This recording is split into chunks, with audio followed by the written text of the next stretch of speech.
Ассалаумағалейкум қазақ елі, кеш жарық Hyundai Santa Fe 2015 жылғы 2016 модель. Необычный әдемі түсте спорт комплектациясында бұл. 17-лік титановые диски, хромированные детали, үстінде рейлинги, артқы жағы спойлер, камера заднего вида, фаркоп, полный электропакет, тканевый велюровый салон, химчистка жасау керек, тап-таза әдемі болады.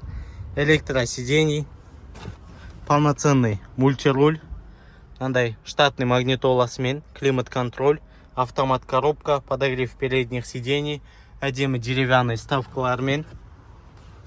2015 жылғы машина, міне вин-коды. Әдемі бағаға беріп тұр, міне артқы жағы. Әдемі Santa Fe, бағасы небәрі 4 миллион 700 мың теңге. 4 миллион 700 мың теңгеге осындай 2015 жылғы